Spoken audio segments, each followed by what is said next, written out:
En 63, les dignes enfants africains se mobilisaient pour créer l'organisation de l'unité africaine. Et parmi ces dignes enfants africains figure incontestablement le président Modibo Keïta, notre premier président. Depuis cette date est considérée comme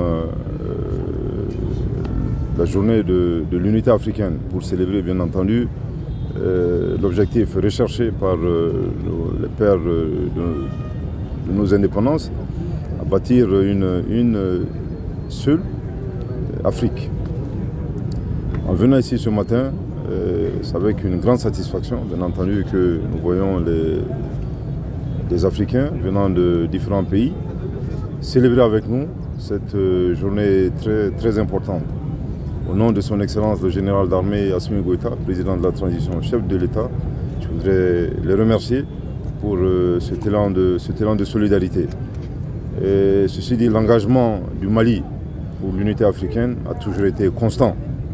Et ceci se traduit par, je l'ai rappelé tantôt, par les efforts fournis par notre premier président, le président Modibo Keïta.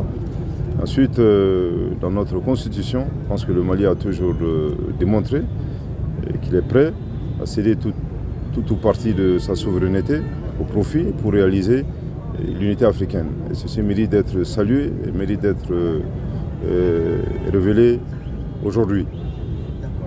Le thème de cette année, aussi bien au niveau de l'Union africaine qu'au niveau national, porte essentiellement sur des questions de réparation.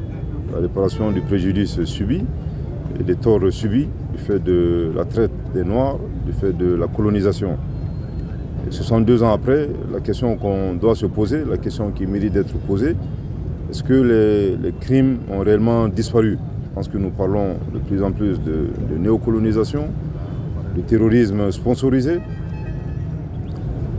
de dégradation manipulée des termes de l'échange, parlant du domaine économique, etc. Je pense qu'on peut faire le constat que la menace demeure, que le crime n'a fondamentalement pas changé. Les formes ont évolué, il faut le reconnaître. Bien entendu, aujourd'hui, les chaînes sont quasiment invisibles, mais les chaînes existent toujours. Mais l'objectif est le même, dominer l'Afrique et nous asservir. Je pense que la réponse donnée par les leaders de la Confédération des États du Sahel, à savoir son Excellence le général d'armée Assimi Goïta, président de la transition, chef de l'État du Mali, président de la Confédération AES, son Excellence le capitaine Ibrahim Traoré, président du Burkina Faso, et son Excellence le général d'armée Abdourahmane Tchani, président de la République du Niger, est de réclamer la réparation. Mais ce combat se poursuit simultanément avec la résistance et l'engagement ferme pour la conquête d'une véritable souveraineté au profit de nos pays. Je pense que cette réponse est extrêmement importante et mérite d'être suivie. Je pense qu'aujourd'hui, les Africains ont bien compris que depuis 1963, malheureusement, c'est nous qui sommes, je dirais, les éternels perdants. Et ce combat pour la dignité de notre continent et ce combat pour notre souveraineté véritable, aujourd'hui est porté véritablement par les peuples de la Confédération AES. Et encore une fois, voilà un peu ce que je voulais dire.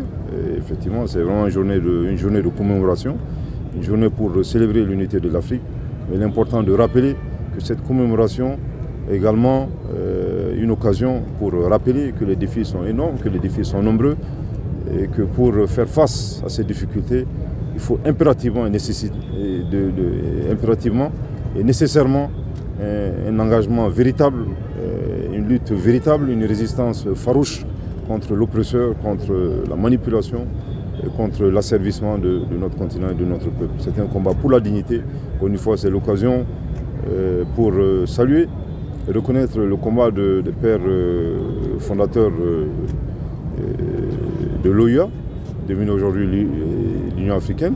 C'est également une occasion de saluer et de reconnaître le combat et la détermination des pères fondateurs de la Confédération des États du Sahel.